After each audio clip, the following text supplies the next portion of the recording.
Добро вечер во уште едно издание на емисијата Триаголник. Ова вечер ќе дебатираме на тема мигрантите и бегалците. Дали нивниот број се зголемува или немалува? Каква е ситуацијата во прифатно-транзитниот пункт Табановце? На оваа тема ќе разговараме со гостите Горан Стојановски, координатор и раководител на Регионалниот центар за управување со кризи и веројатно менаџер на кампот на транзитно-прифатниот пункт. Од неодамна поставен, да кажеме, некои 2 месеци скоро. Добро вечер до вас и до гледачите на К3 телевизија.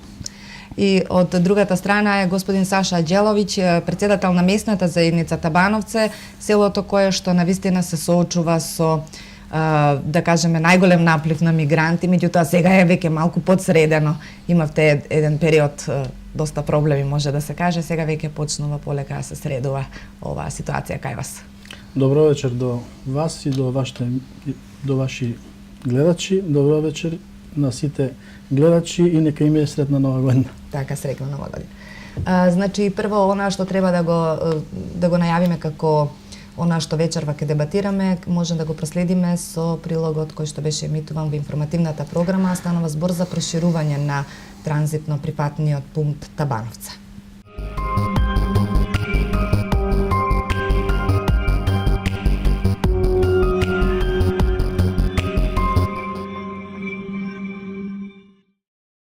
Само неколкумина мигранти денеска престојуваа во транзитниот центар на Табановца. Утро во околу 7 часот пристигнал воз со околу 700 мигранти. Речиси сите од нив заминале кон соседна Србија. Во текот на денот, најавија одговорните од транзитниот центар, ќе бидат поставени по 5 тоалети за мажи, жени и 2 за лица со посебни потреби. Паралелно, екипи работат на доопремување на 3 шатори, од кои секој има капацитет да прими по 200 лица. Стојановски најави дека наскоро ќе бидат поставени уште 11 контејнери, наменети исклучиво за мајки и деца и дополнителен контејнер за лица со попреченост и инвалидитет. Овој камп или овој транзитен центар ќе биде поделен на 3 дела. Едниот кој што е позади вас, веќе завршен комплетно, практично ќе биде наменет и административен дел, односно за сите институции учесници во системот за управување со кризи. Ќе биде во него сместени уште 8 контейнери, дополнително за институциите како што се МВР, Министерство за одбрана, Министерство за труд и социјална политика, Министерство за здравство, Завод за здравствена заштита, делот кој што е наменет за техничкиот персонал, односно техничкиот дел. Практично во него ќе бидат сместени IKEA модулите, во кои што во еден дел се Црвен крст, во еден дел примерното здравство од Црвен крст понудено, понатака невладините NGO секторот, невладините организации и главниот магазин. Во тој трет дел, практично, дел од работите се направени, но дел останува да се довршат и се надевам дека во текот на наредната недела комплетно ќе биде завршено. Во моментот во центарот функционираат 34 IKEA модули, 8 контејнери, 3 шатори, еден наменет за инвалидизирани лица и лица со попреченост и уште еден наменет за деца и мајки со капацитет за прием на 200 деца. И денеска во транзитниот центар дежураа екипи на Црвениот крст, УНХЦР и други невладини и хуманитарни организации. Денес, како што кажавте, еден воз пречека нашата смена, поделено е како и секој пат, прехранбени продукти, значи пакети храна, вода, хигиенски пакети, поделивме кебиња на оние што побара, во делот на медицинска помош, сега поради временските услови, се почести се симптоми на грип, малаксаност, кашлици, настинки и така натаму. Покусото за држување од транзитниот центар Табановце, мигрантите од Сирија, Ирак и Авганистан се упатуваат по патот кон Србија во должина од 420 метри, кој е ограден, осветлен и тампониран.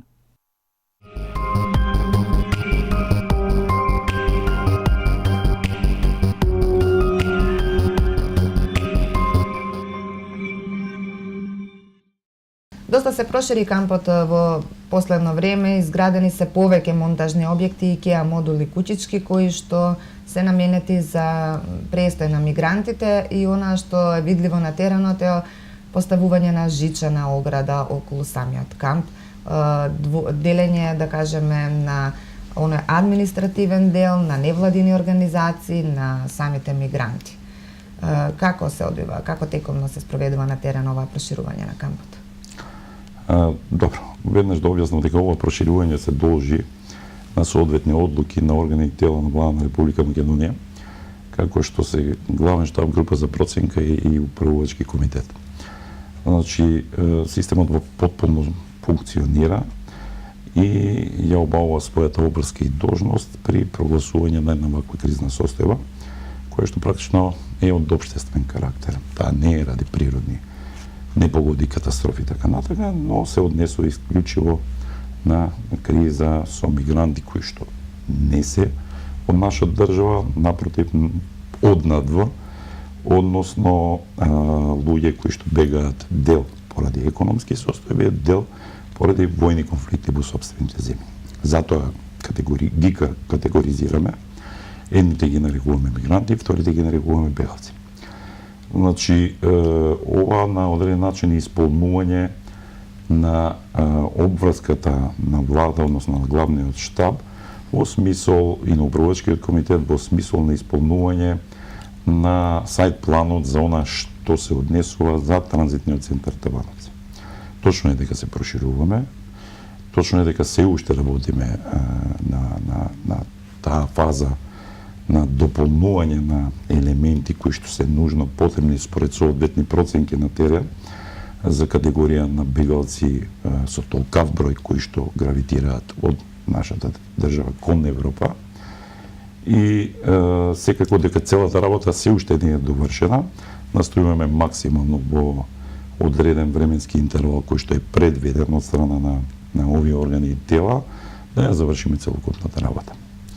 Првичниот излет уште во август при прогласување на кризната состојба практично се сведуваше на вкупно 13 објекти, од кои што некаде 11-9 IKEA модули, донација од УНХЦР и ВЦ, тоалет за мажи и жени со по 5 изводи и еден мал простор кој што беше за дистрибуција на храна. Сега тоа се прошири, од прилика целиот простор е некаде сконцентриран на околу 8.000 квадратни метри.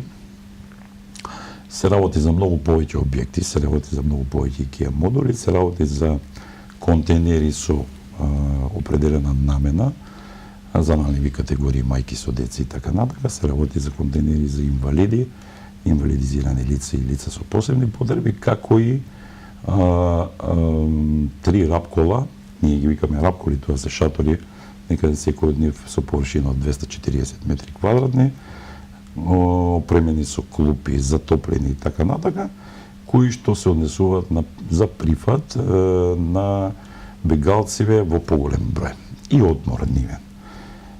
Како и уште еден шатор дополнително од 200 метри квадратни, него нарекуваме футарија, односно тоа е шатор за исхрана на мигрантите, за топла храна, нели? Поставена?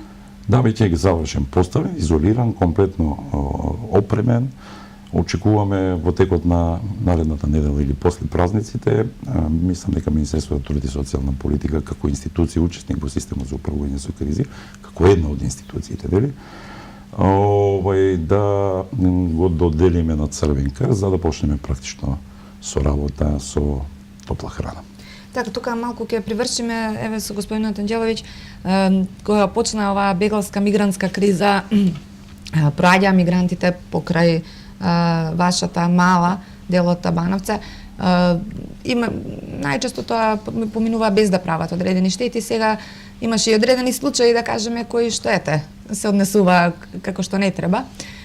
Сега дали чувствувате малку по-безбедни? Оградени сте со жичена ограда, односно физички се двоите од самиот центар. Тоа беше едно од вашите барања при учество на последна емисија, упатено до институциите да биде поставена ограда која што ќе ве двои физички од присуство на мигрантите. Да, во минатиот период имавме многу повеќе мигранти. Сега тој број намали. И со овој намален број, исто така и управникот на камп ја заврши својата што што ни кажа дека ќе ја заврши таа програма околу заградување на тој камп и се загради камп комплетно и има една патека каде што одат мигрантите до Камен, се вика Камен таму каде што е Република Србија, до тоа место. Тоа е се оградено и од лева и од десна страна и тука по тој пат тие одат кога се симнат од возот или кога доаѓаат со такси возила. Од таа страна тоа е завршено. Значи немаме некои сега штети да прават мигранти, бидејќи тие се изолирани фактички од местното население. Тие си одат по свој пат. Тука се и припадниците на Министерство на внатрешни работи кои вршат секојдневна контрола како внатре во кампот, така и на излезот од кампот, каде што им проверуваат тие нивни патни исправи, документи, што знам што се. И во тоа е тоа со до тој поглед сте решени. Да. Ке дојдеме и до другите ова што се гради. Навистина многу се изгради кампот, може да се каже дека како е замислен да изгледа кампот уште ќе се проширува. Не би рекол дека ќе се проширува сега за се, он се надополнува со елементи. Он е доволно проширен. Значи има капацитет, она што е предвидено и што е одлука на управувачки комитет, значи има капацитет во моментот за некаде околу 1000 луѓе за сместување, зборувам за сместување. Иако тоа е транзитен центар, не се однесува на сместување со предстој, него се однесува исклучително за повеќе часовно сместување во смисол на одмор, исхрана, облека и така натака. Значи задоволување потреби на бегалците, можеби и примерна медицинска здравствена помош, можеби секундарна, доколку има потреба од такво нешто. Така да би требало да се надополни со дополнителни содржини од типот на контейнери, затоа што он е диференциран на три дела. Значи едниот се однесува како административен дел и тоа е делот за сите субјекти учесници во системот за управување со кризи. Значи тука се Центарот за управување со кризи, Министерство за труд и социјална политика, Министерство за здравство, МВР, Завод за здравствена заштита и ред други институции државни кои што практично треба да бидат тука на лице место како испорачатели на услуги доколку за тоа имаат потреба бегалците. И координација со сите нив практично ќе се одвива на лице место во тој административен дел. Тука ќе дојдат уште 20 на контейнери, тоа го очекуваме во овој период, веќе се прават истите. Уште еден тоалет ќе дојде, тоа е за персоналот исклучиво, административно и техничкиот персонал. Вториот дел е поделен како технички дел, во него е главниот магазин на кампот. Сите НГО, невладини организации кои што практично вршат на некој начин хуманитарна достава и помош, дали тоа ќе се однесе охрана на облека, обувки. Тука и Црвен крст со својата логистика, нормално и со она што го нарекуваме почетно или примерно здравство. Во тој дел како потреба кон бегалците. И техничкиот персонал, кој што е површен персонал за одржување комплетно на сите услуги во кампот, од хигиената преку сервисирањето и така натака и така натака. И третиот дел кој што е дел за мигрантите, во кој што практично се сите објекти, капацитети и ресурси кои што им се на располагање ставени на мигрантите. Тука се однесува на рапколите, на трите рапкола, трите шатора, големиот шатор за храна, СОС детско село Унцев со 160 квадрати, тука се портала Страда, тука се значи дистрибутивниот центар кој беше предвиден за периодот пролет, есен и лето. Во зимава е тешко сега да се врши дистрибуција, ќе најдеме нов модул и начин на дистрибуција на храна, облека и обувки. Така да сите нужни елементи и IKEA модулите за сместување на мигрантите кои што практично во овој случај изнесуваат некаде околу 24 само IKEA модули.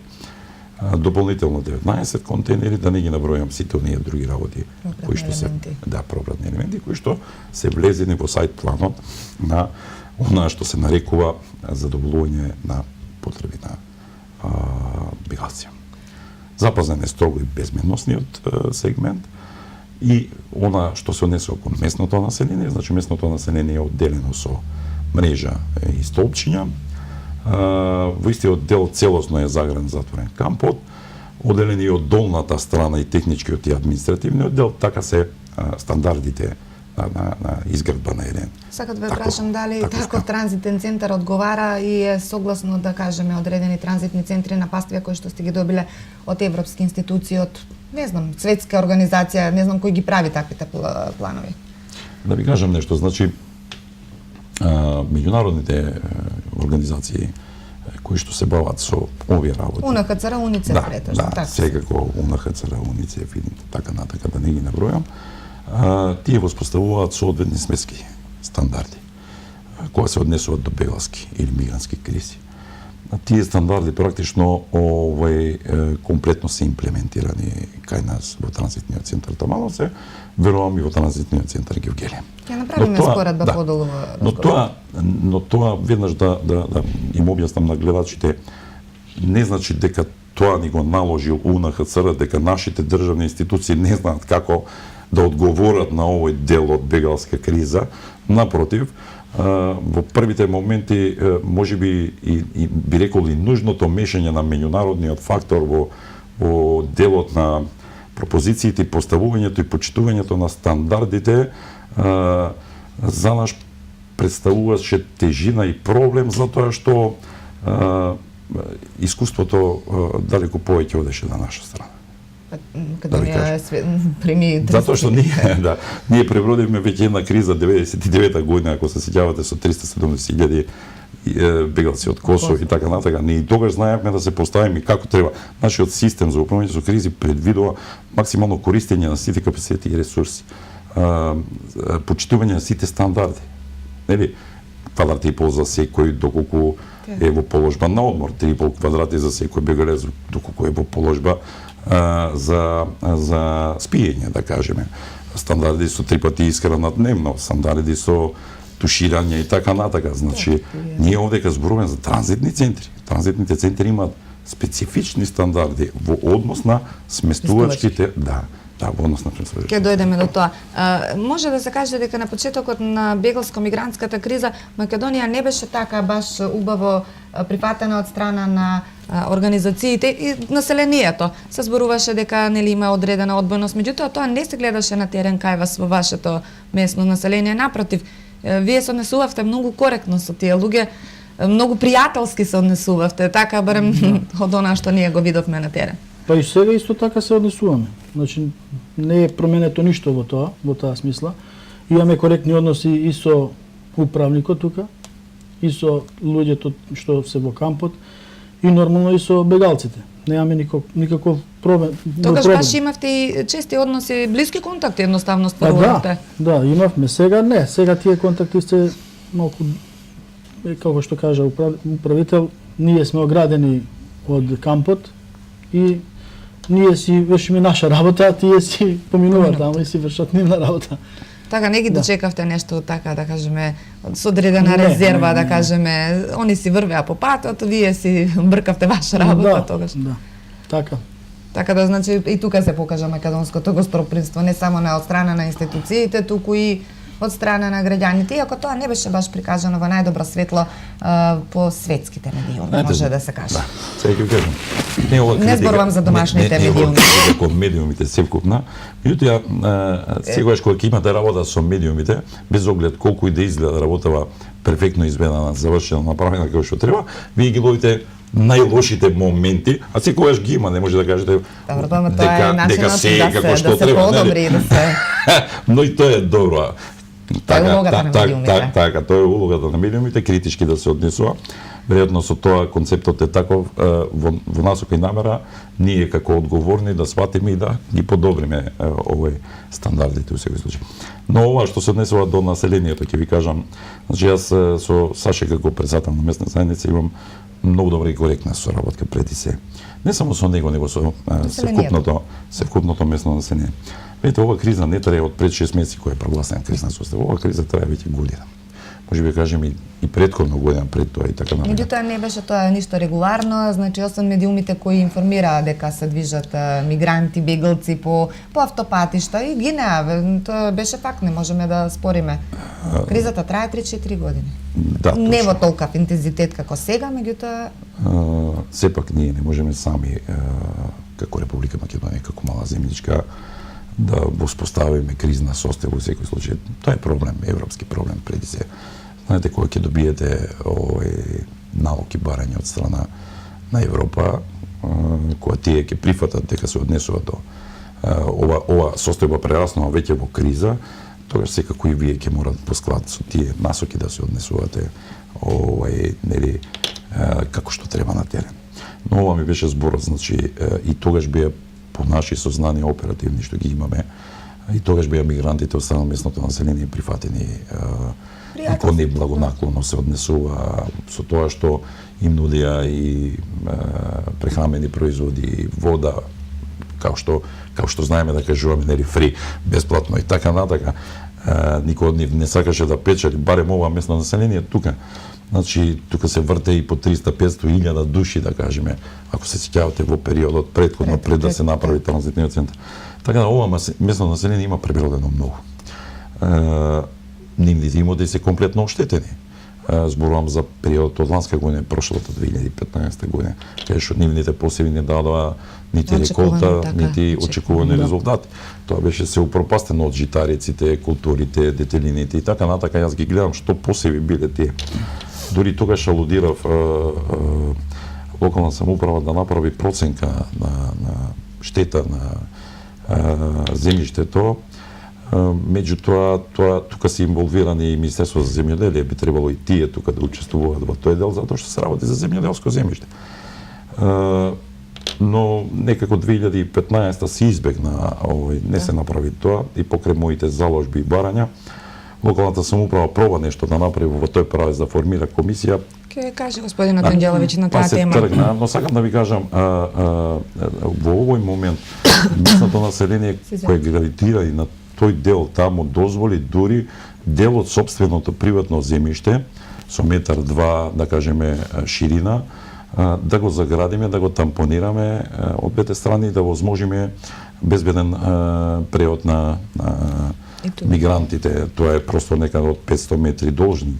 Тоа е патот што води кон соседна Србија. Да, кон соседна Србија, конкуренција со соседна Србија. Тука се движат и возила кои што транспортираат инвалиди, лица со посебни потреби и така натака, значи доволно широк, за да сето тоа успее на некој начин. Тоа дел од земјиштето на местното население, без надоглад, без ништо. Значи дури до тој степен одстапија луѓево, заради тоа што знаете, подобро е да остапам метар 2, а да го задржам овој годишни офрод или посевот што сум го направил сега, па некако државата да ме обезбеди на тој начин да можам да имам резултат во тој дел. Значи, сето заедно правиме многу работи, аз ќе кажам во подоцнежна фаза и што планираме и во која насока да оди понатамошната соработка, но господинот Анđеловиќ ќе каже, значи тука вие имавте најголеми проблеми, односно беше уништен дел од земјоделскиот род, се разбира најголем процент од населението токму тука се занимава со земјоделство. Да, во минатата 2015 година имавме доста претрпено штети на земјоделските имоти од разни категории, значи житарици, детелини и овие домати, краставици, што ја знам таму, што се има по ниви, садено. Имавме претрпено, значи, штети, меѓутоа направивме барања како што требаше да се направат, да се достават каде што требаше да се достават. Како барања кои ги правите од аспект на пример кога има елементарна непогода во тој контекст, да кажеме? Ова не може да се каже како елементарна непогода, ама кризна состојба, сега како да. Меѓутоа тоа не беше вклучено, мора да се напомене, ниту државата предвидела такво нешто, никој не очекуваше, да бидеме реални, никој не очекуваше дека вакво нешто ќе се случи. Не знаат како да постапат, на кој начин да го изведат. Законски не е регулирано такво нешто. И сега не знам, сме во очекување да ни се во минатиот период што сме, значи, биле оштетени, да ни се надокнадат штети. А како ќе биде тоа спроведено, тоа ќе треба да го прашате Министерство за земјоделство, бидејќи тие се најнадлежни за нашите поседи. Така. А што се однесува до ова земјиште кое е отстапено во полза на патот, да кажеме? Сме отстапували и порано и сега отстапивме. Порано беше, да кажеме, на некому се падна половин нива да отстапи. Мора да отстапи затоа што тука поминува, тука им е местото каде што проаѓаат мигранти. Тие не знаат за друг пат. Тие тука го направиле тој пат и тука одат. ти можеш да им објаснуваш, да им кажуваш каде Дека тоа е приватно земјиште, дека не тие треба. тоа не го сваќаат, не го разбираат. И си одат пак тука. Од кога се постави кампот како што треба, од кога се огради кампот, од како знаеме каде влезна кампот, каде излезна кампот и од самиот излез на тој камп до соседната држава, до Србија, значи до нивната граница, до тој камен што го кажав, до тука е се оградено и од лева и од десна страна и така се спасени горе-доле поседи овие луѓе што им се поседи до самата линија тука каде што се проаѓа. Каква е состојбата со, да кажеме, жителите на Гевгелија? Веројатно не постои другде некаде каде што би можеле да се информираме за ова, како тие се однесуваат, дали имаат слични проблеми или Па веројатно имаат, сега не знам. Имате ли размена на искуства? Тоа ми беше прашање. Немаме, од Гевгелија немаме, со никого не сме не сме ни ништо кажале или не сме ни прашувале. Немаме со кого да разговараме таму, не познаваме. Дали постои некој простор кој што е отстапен, меѓутоа таму железничка станица, па веројатно тоа е урбана средина, веќе и поимате не знам што да ви кажам за тоа. Во Гевгелија не сум запознаен. Како оди тоа на таа страна? Поран, каква е ситуацијата во Гевгелија? Веројатно соработувате со тамошниот Да, координатор.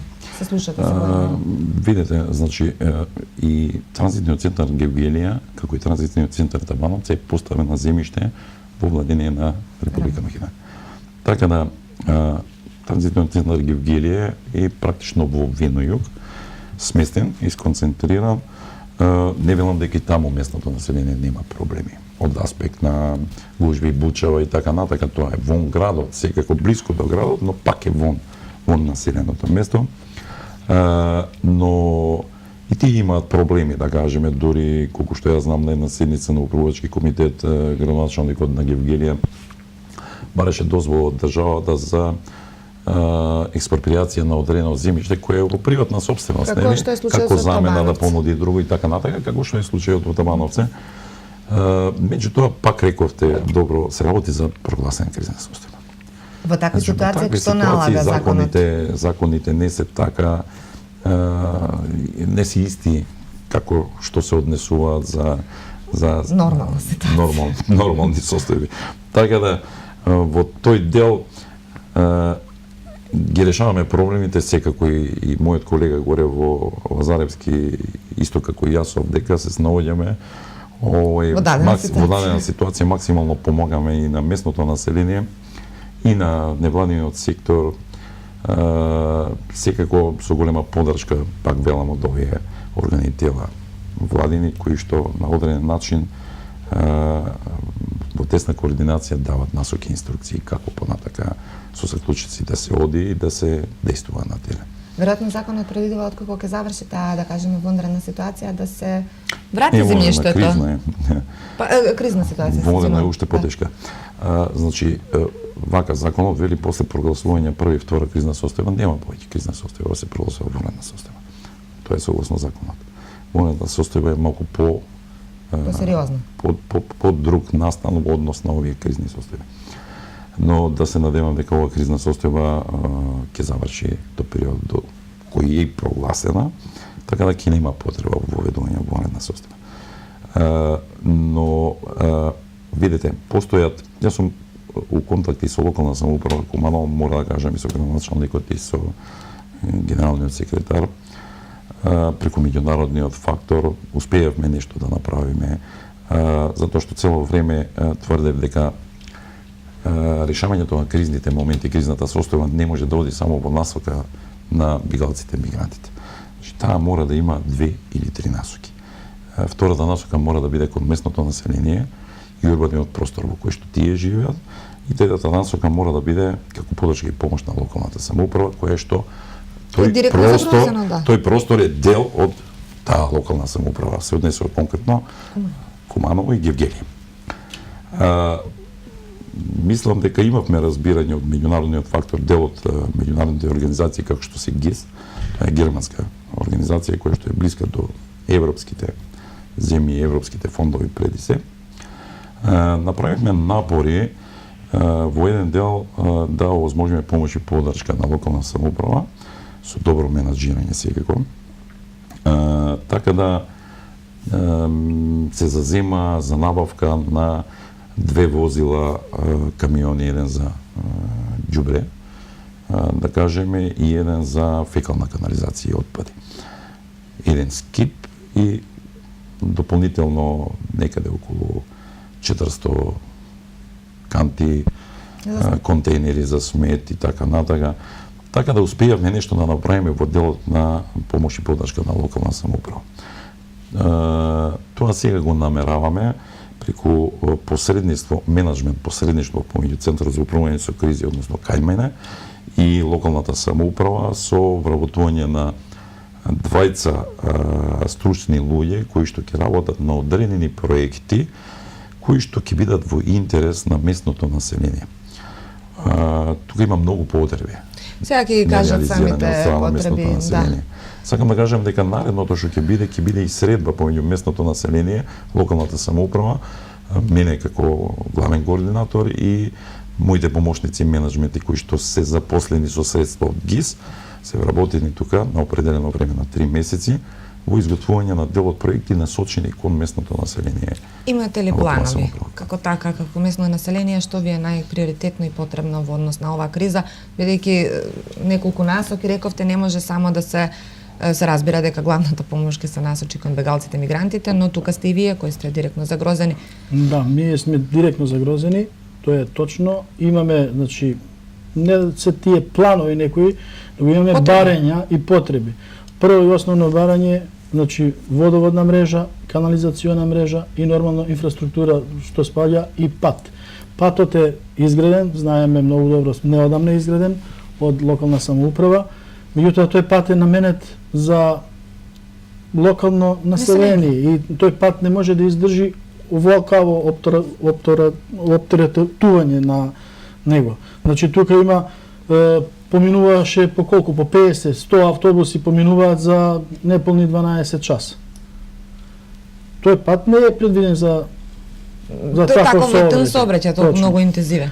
Да.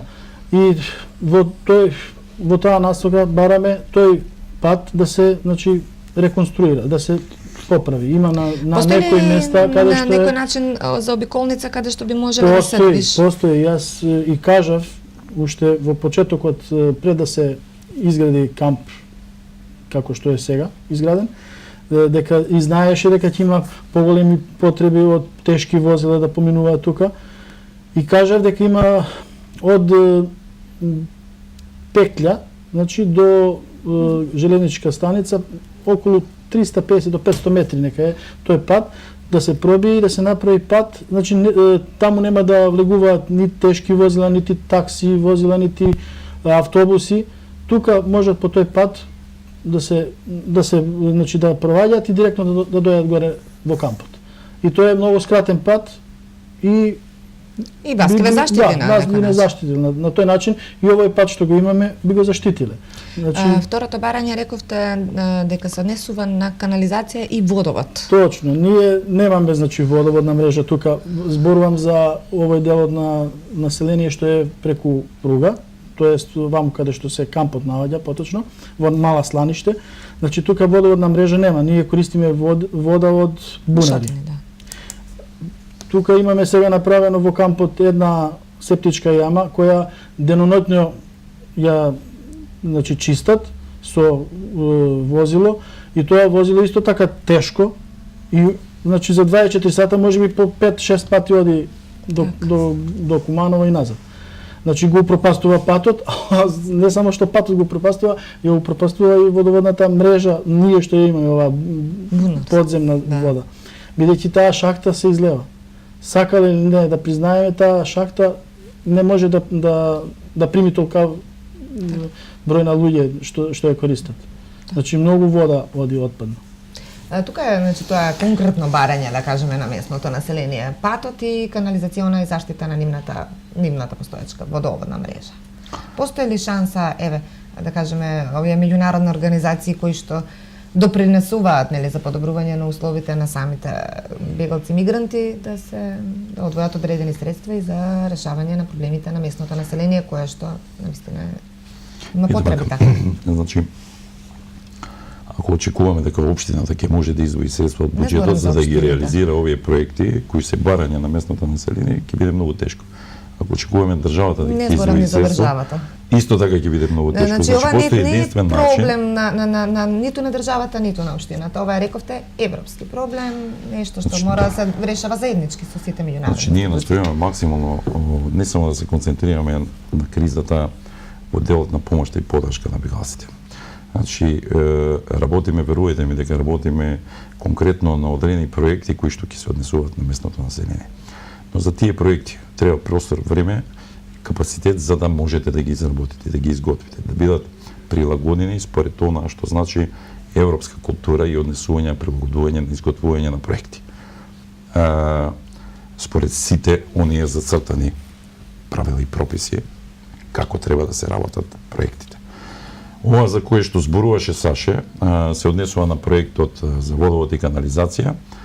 Верувајте ми, тој проект пробавме со локална самоуправа, со Валентина разговаравме за тој проект и направивме една проценка колку ќе кошта тој проект. Верувајте ми дека канализацијата за тој дел од местното население, зборувам за примерна и секундарна канализација и за прочистителна станица изнегува некаде околу 2.800.000 евра. Тоа е голема пара. Значи, вие не можете да ја барате тоа од Европа да ви го даде, затоа што Европа или светот е испровоцирало оваа криза и така натака, но можете преку одредени меѓународни фактори, меѓународни организации да ве насочат кон одредени донатори и фондови кои што располагаат со средства наменети за решавање на такви проблеми во Европа, секаде или на Балканот. А постојат такви, секаде дека постојат. Затоа идејата на ЦУК и на ГИС и на локална самоуправа, ГИС како посредник од меѓународна организација, беше да најдеме така наречено средно менаџирање во смисол помеѓу овие две институции, локална и државна институција, кои што ќе работат на изготвување на проект. Да кажеме, дали тоа ќе се однесува на канализација, дали тоа ќе се однесува на нов водовод за потреби на тој дел од местно население, или ќе се однесува за асфалтирање на патот, не од 5 него 10 сантими дополнителен асфалт, да кажеме, поставување. Значи, тие проекти да бидат готови, за да може оној дел што се однесува само до техничката документација да остане на локална самоуправа да го изготви и со тоа, со таквите проекти да се конкурира во фондовите за да можат да се земат пари, за да може да им се излезе во пресет на местното население и да се реализираат тие проекти. Верувајте ми дека може, но треба многу напор, многу работа, многу трчање, многу ангажмани и така натака. Мислам дека овие луѓе, господја Александар и господин Александар од Скопје, едната од Куманово, вториот од Скопје, кои што ќе работат на изготвување тие проекти, а ќе се запознаеме со местното население, затоа што имам намера во втора фаза да одржам една заедничка средба помеѓу местно население и локална самоуправа и овие двајца фактори, како и ГИС како меѓународна институција, да договориме кои и да одредиме кои ќе бидат приоритетите начално за да им дадеме формат на работа на овие двајца луѓе да почнат со изготвување на проекти за да можеме да конкурираме кај Европа, односно европските фондови, за да може да бараме пари, за да може тоа да го реализираме. Може би тука и локалната самоуправа ќе има некој дел да дофинансира, но тоа верувајте ми ќе биде многу малци во однос на тоа што може да се земе. Веројатно вака кога звучи веќе некои преговори во текста да почнат, веројатно ќе ги посмири населението бидејќи се сочуваат. Реално имате проблеми. Па се надеваме дека ова ќе се оствари, значи да се заврши ова програма што ја нудат одредени луѓе. Ќе видиме што ќе биде понатаму. Сега за сега остануваме на тие барања, не се некои точно дека се скапи барања, канализација, водоводна мрежа, асфалтирање на патишта, знам дека е скапо. Меѓутоа и ние знаеме во кој век живееме, 21 век. Треба да имаме, ова е основна потреба на секој човек. Дали живее во населено место, во град или вон град, за сите ни е потребно.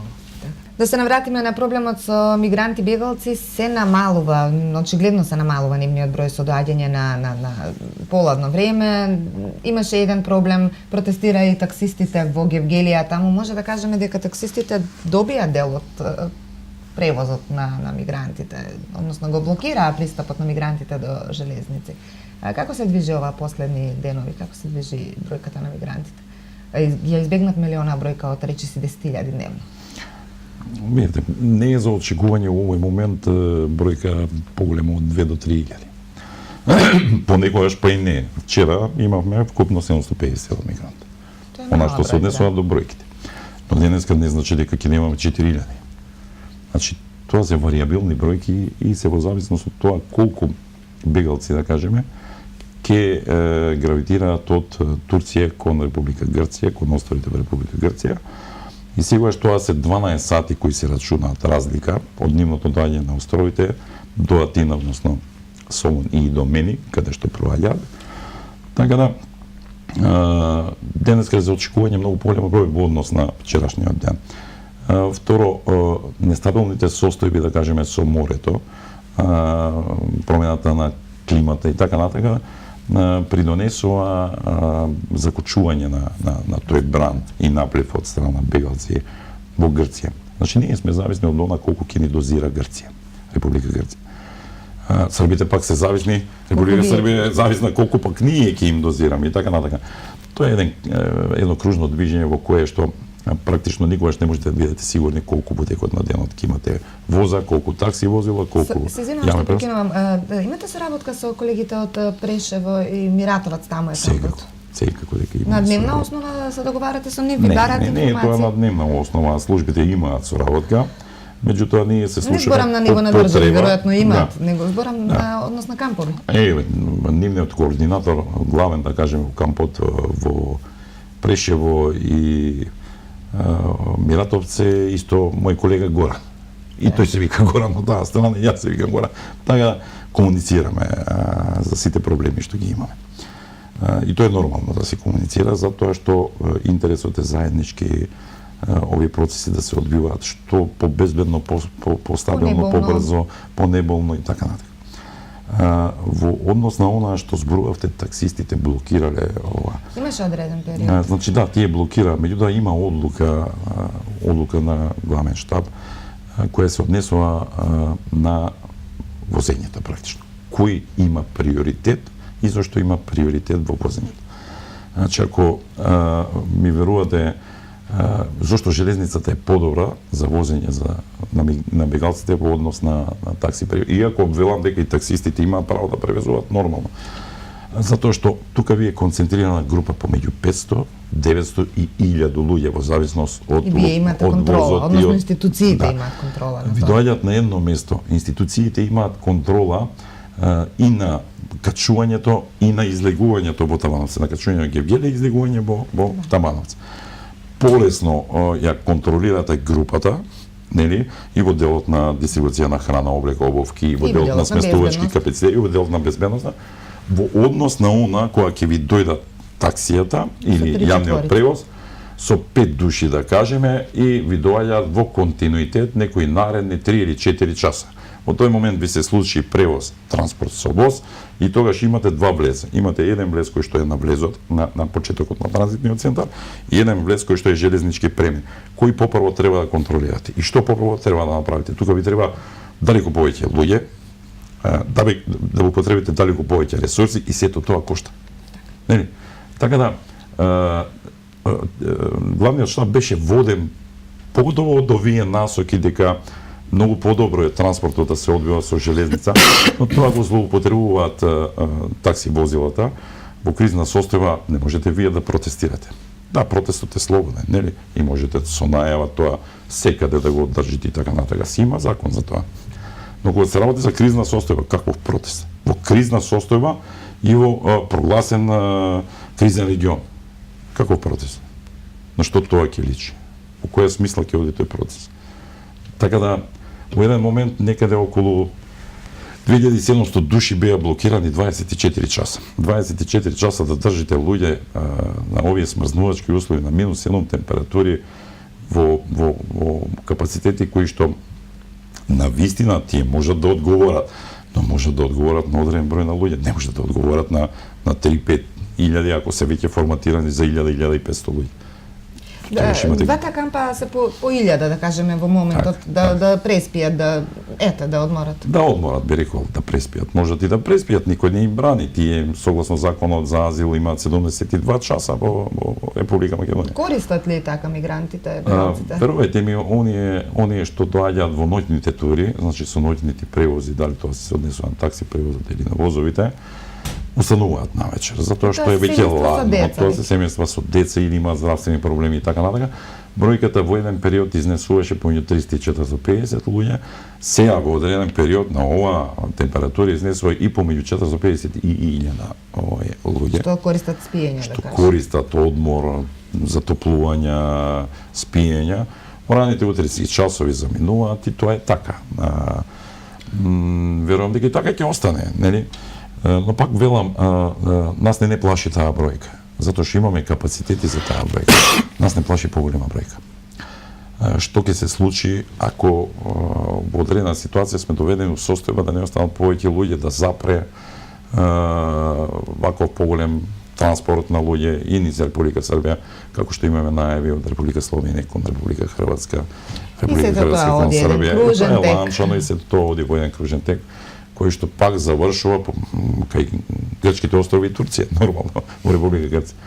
Така да, имаме проблеми, ги решаваме очекуваме и поголеми проблеми.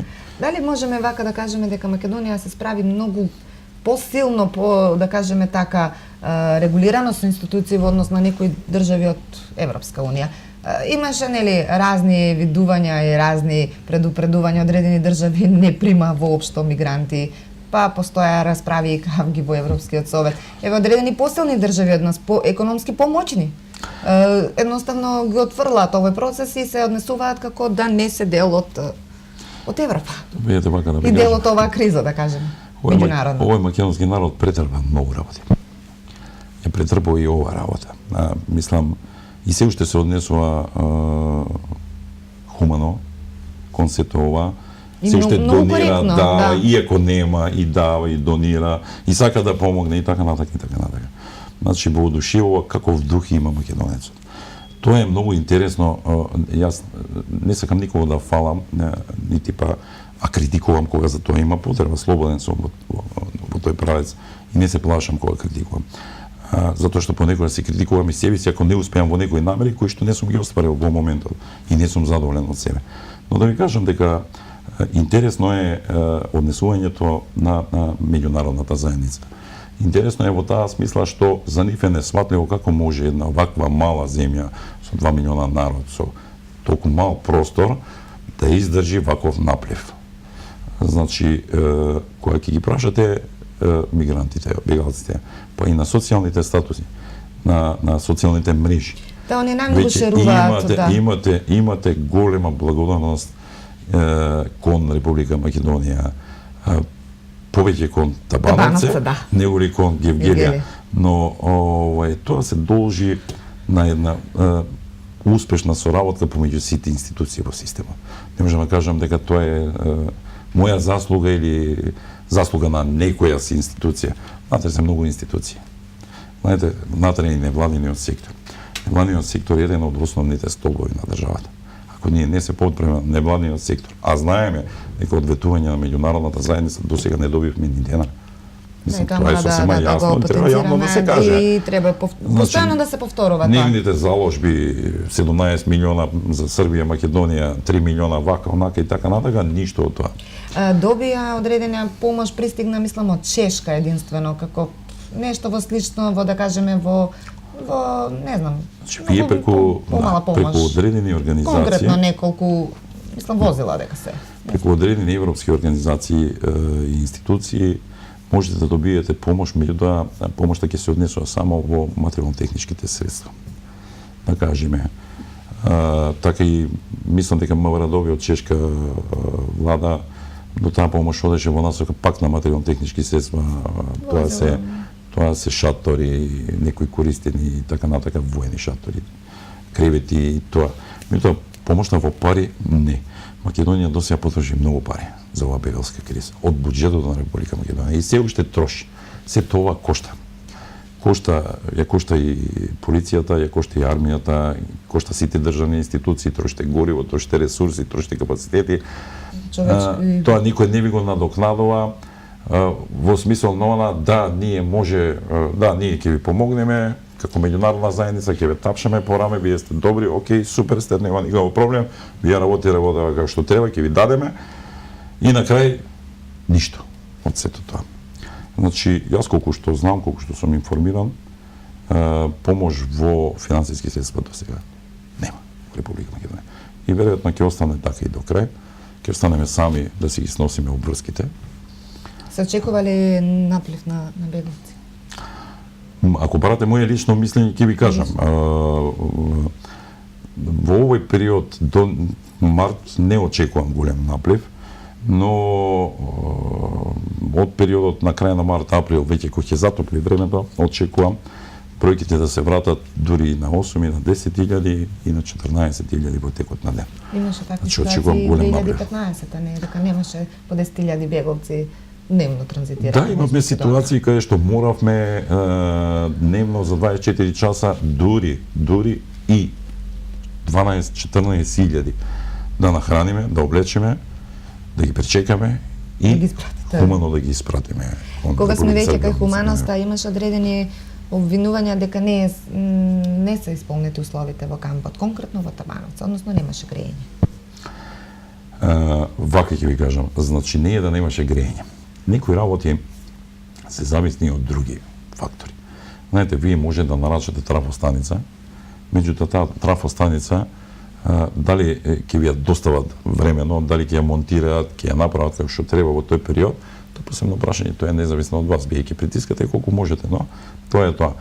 Значи, овој капацитет кој што ние го имавме со напојот на електрична енергија беше многу слаб и беше преку контролен сат од железничка станица. Државава одлучи да финансира 2 трафостаници, едната во Табановци, таа ќе остане после замесното население секако. Со капацитет од 650 киловата. Ке имавте проблеми сега со исклучување на електрична енергија овој период? Да, во задниот период имавме доста исклучувања и се јавуваме редовно во ЕВН. Меѓутоа, тие само ни кратко кажуваат дека има технички дефекти и ќе се отстранат. Меѓутоа, тоа... Сметате ли дека се должи, прашањето е погрешно поставено, сметате ли дека се должи поради напливот на мигрантите дека они влечат или си станува збор за нешто редовно? Не, тоа е од нивна страна таму, не знам тие далеководи не им се како што треба. Иначе нешто друго прашање, ќе бидат тие. Ќе ви објаснам и за тоа да се го. Значи, инсталацијата на трафостаницата заврши во тој период во кој што заврши. Дополнителното внатрешно премрежување и каблирање на објектите, значи еднаш каблирани и премрежувани објекти треба повторно ги каблирате согласно соодветни стандарди во кои што ЕВН бара процедура, во кои што мора да ви бидат согласно одредени пропозиции за пазување, за да може да ве приклучи на новата трафостаници. Инаку тука мора да изврши технички прием и се она што е потребно да го заврши. И на одреден начин тоа одзеде време. Веднаш да ви кажам, тука придржаа некои меѓународни организации како што се Хабитат, МЦМС и така натака. Мислам дека и ЦРС во еден дел со финансирањето на внатрешната инфраструктура за приклучување, внатрешното каблирање. Така да успеавме тоа да го направиме, да го скоскаме онака како што треба. Во прво време добивме максимална искористеност во шаторите, во 3 шатора. Покасно добивме внатрешно размрежување, тоа беше во 3 фази. Втората фаза одеше во насока на оној дел на IKEA модули, да кажеме, понатака кажете контейнерите и така натака, така да сега е се тоа во ред. Секој објект е загреан, запазено е оној топлинскиот момент е запазен. Можам да ви кажам дека имаме можност да задоволиме потреба од храна, да кажеме преку невладини од хуманитарните организации, невладини организации. Добро функционираат на терен, може да се види. Функционираат. Ти имаш секоја недела координативна средба со мене. Црвен крст е навистина исклучително силна институција. Сега се уверивме во вакви ситуации. Так. Значи некаде околу 4720 оброка дневно може да одговориме во овој момент само од хуманитарните организации. Тоа не значи дека не можеме и повеќе ако има потреба и 7 и 8 илјади, по секој момент 2000 од Црвен крст, дополнително, ако за тоа се укаже потреба, облека нова, зимска и така натака. Има и донирана облека. Да, има и донирана облека, секако дека има и донирана облека. Дел е од нашите жители од Република Македонија, дел е од насата од надвор, можеби нешто од Германија. Швајцарија имаме снимаме, така. Имаме снимано. Можеме тука и малку да пресечеме со едно, да кажеме, кратко прилогче во однос на работата на невладиниот сектор, кој навистина е за поздравување кај вас во кампот.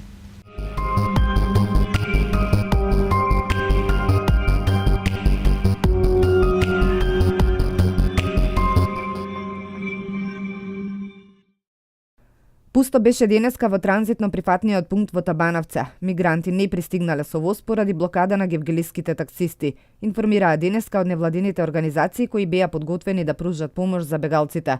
Неколкумина економски мигранти кои не сакаат да се вратат на јужната граница се единствените кои се сместени во монтажните објекти. Црвениот крст пружа помош 24 часа, поделени се во 4 тима. Во последно време доста често доаѓаат инвалидизирани лица, кои се транспортираат до границата со Србија, каде што ги пречекуваат нивните колеги од Црвениот крст. Има доста така, имаме доста, располагаме со големи количини од тие работи, посебно кебињата, и ги делат нашите тога волонтери во центарот. И така, лекови имаме исто доста, така покриваме веćinom потребите. Едино само ако нешто нека хронична болест, посебна, вака специфична, па тоа тогаш ке го, ако е тен хитно мора, па ке го обезбедиме, ке го пратиме во Команово или вака.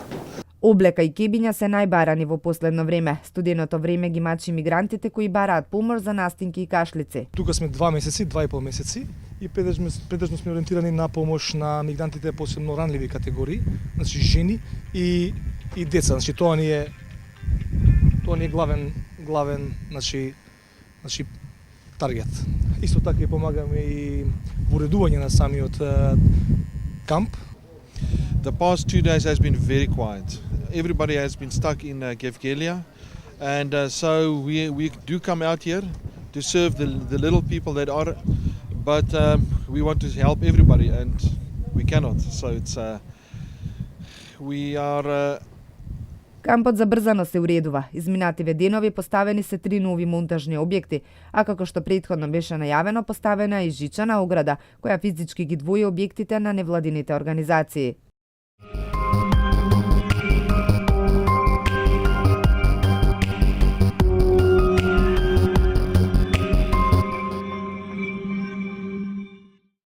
Тука некаде ќе мора да ја привршиме оваа емисија. Навистина мигрантите и бегалците се една неисцрпна тема, постојано има нешто што се случува кај вас.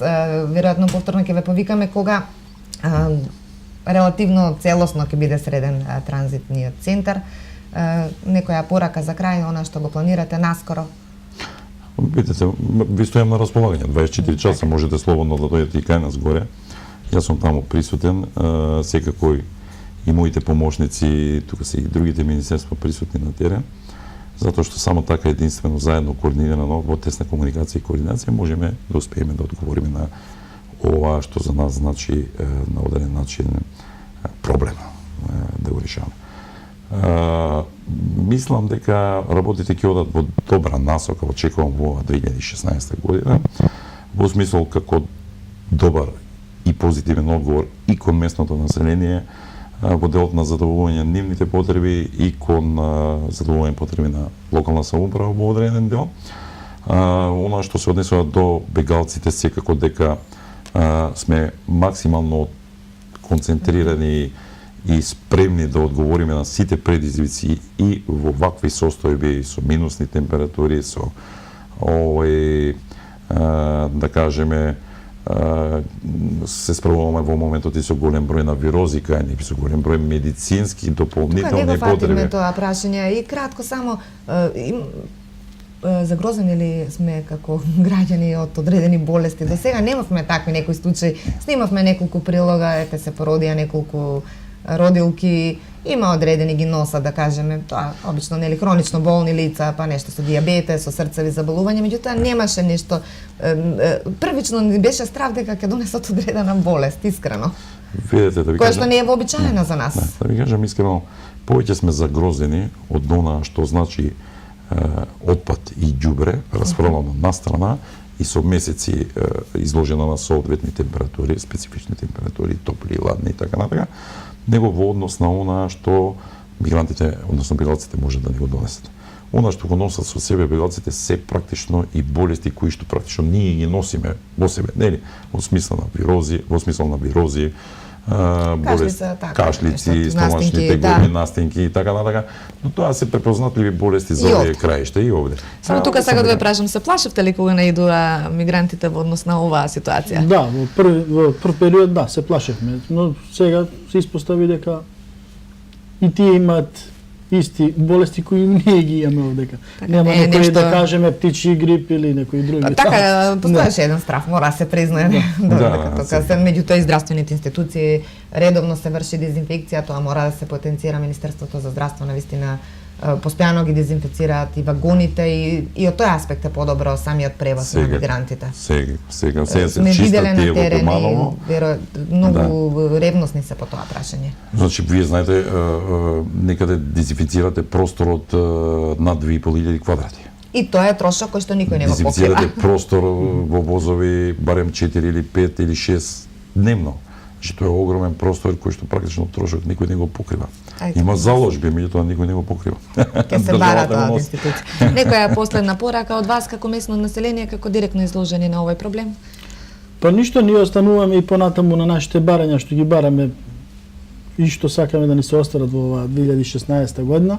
Значи тоа е што го спомнавме, канализација, пат и водоводна мрежа, а останато ќе покаже време. Ќе видиме. Јас ви благодарам и на двајцата што бевте наши вечерашни гости. Се надевам дека овие апели ќе дојдат до надлежните институции и се надевам дека меѓународните организации навистина ќе сватат дека Македонија се соочува е дел од Европа и е дел од ова движење на мигрантите и дека треба да се донира малку повеќе, бидејќи навистина досега ниту денар не доби нашата држава, иако ги ангажира максимално сите институции и капацитети со кои располага. Ви благодарам на вниманието, имајте пријатна вечера. Благодарам.